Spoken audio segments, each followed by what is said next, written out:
Bonjour et bienvenue sur Green Cycles. Aujourd'hui, je vais vous présenter le flash info de la semaine. Alors, nous avons eu des infos plutôt intéressantes cette semaine.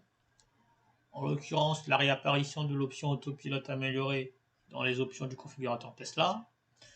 La fuite des images du grand SUV ID.6 de chez Volkswagen avant sa présentation officielle, entre autres. La livraison d'un lot important de SUV G3 par Xinpeng en Norvège. La mise en place, enfin, je dirais même la sortie d'un chargeur mobile universel pour parer aux absences de bornes de recharge pour voitures électriques par une start-up américaine.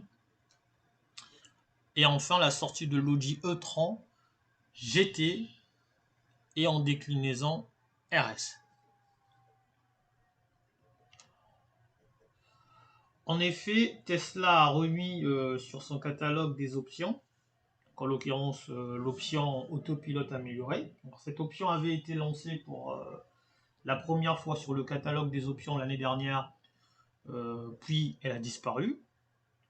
Et là, elle vient de réapparaître. Alors, est-ce que c'est dû à une baisse de prix?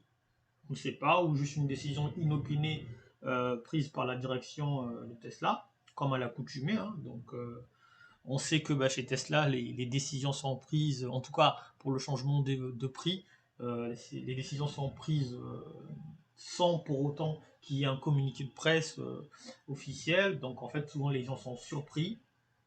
D'une heure à une autre, il y a un changement de prix, ou d'un jour à un autre, il y a un changement de prix. Qu'à cela le tienne, cette option permet à ceux qui veulent, enfin ceux qui ne veulent pas payer le full self-driving, donc l'option FSD, qui s'apparente à la conduite entièrement autonome, qui coûte 7500, ils peuvent prendre du coup cette option facturée 3800 euros. Donc c'est plus ou moins, je dirais, une option qui est meilleure que l'autopilote de base, avec quelques fonctionnalités supplémentaires, mais en tout cas qui pourrait s'adapter à certains conducteurs. Passons à présent à la fuite donc des images du grand SUV ID.6 de chez Volkswagen. Comme je le disais tout à l'heure, en fait, il y a eu une fuite d'images. Donc ce grand SUV qu'on peut voir normalement était attendu donc, pour une sortie officielle à la mi-juin 2021. Et là, du coup, on a les images. On peut constater que le SUV, il a une ressemblance directe avec l'ID4, mais sur un format un peu plus grand. Donc c'est un format familial, 7 places, l'équivalent d'un 5008, mais en version 100% électrique. On arrive enfin sur la livraison de Xinping, donc la livraison de son SUV G3 en Norvège. Alors Xinping, c'est un constructeur chinois, je dirais concurrent de Tesla, qui est déjà présent en Europe, mais qui n'est pas encore présent en France, en tout cas chez nous. Alors ils sont présents en Norvège et au Danemark. Là, en tout cas, on a assisté à une arrivée massive de son petit SUV de ville, donc G3, qui est plus ou moins l'équivalent du modèle Y. Je vous parlerai de ce véhicule dans une autre vidéo en détail, notamment sur son autonomie et toutes ses fonctionnalités. Enfin, cette information vraiment importante, je dirais, c'est plutôt une révolution, en tout cas dans le monde de la charge des voitures électriques. Donc, une start-up américaine nommée Spark Charge, qui fabrique des chargeurs électriques mobiles pour les voitures électriques, vient donc de sortir ce chargeur ultra rapide, donc qui permettra aux propriétaires de voitures électriques de pouvoir charger leur voiture en l'absence des bornes, donc en tout cas dans les endroits où il n'y en a pas. La seule contrainte de cette technologie, c'est qu'il faut transporter le chargeur. Comme on peut le voir, il est assez imposant, donc il faut disposer quand même d'une voiture électrique qui a un grand coffre pour pouvoir caser ce chargeur et le transporter. Donc pour les petits véhicules, ça risque d'être un peu compliqué, mais qu'à cela ne tienne, ça reste quand même je dirais une solution de charge supplémentaire à ce qui existe déjà à l'heure actuelle. Enfin, pour clôturer ce flash info, on arrive donc à l'information qui a fait jaser cette semaine, en tout cas dans le monde de l'électrique, donc la sortie de l'Audi e-tron Gran Turismo et sa déclinaison RS.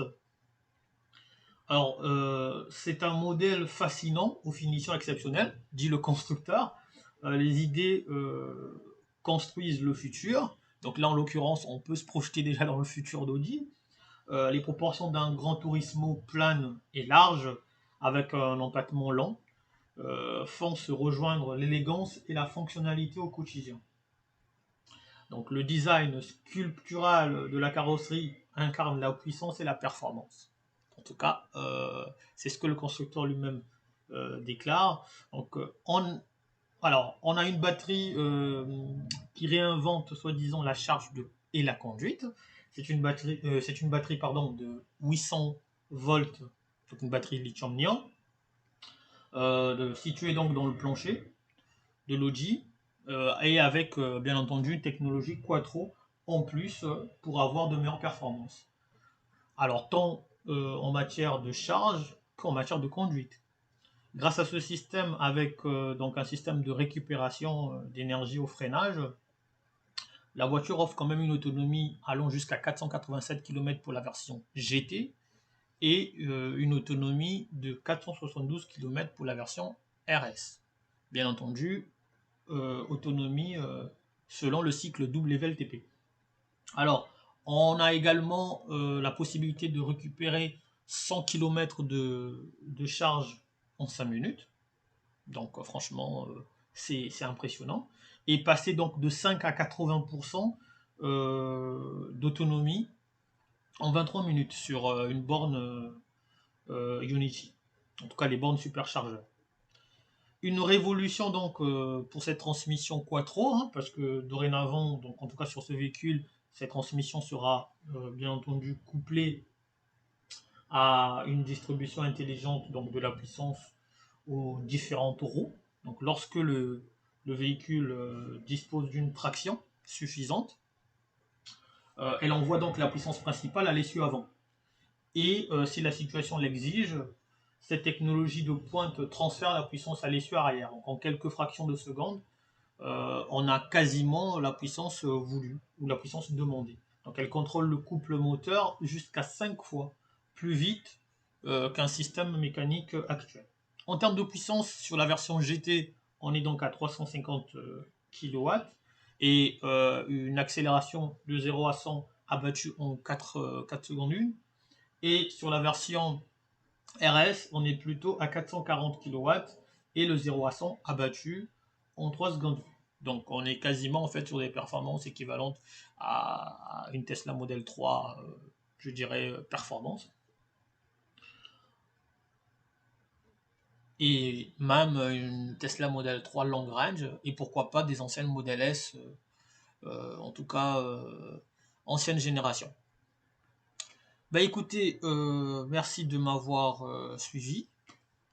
Ça a été un plaisir de vous présenter ce Flash Info. Pour ceux que ça intéresse, abonnez-vous. Et n'oubliez pas d'activer la cloche pour ne rater aucune prochaine vidéo.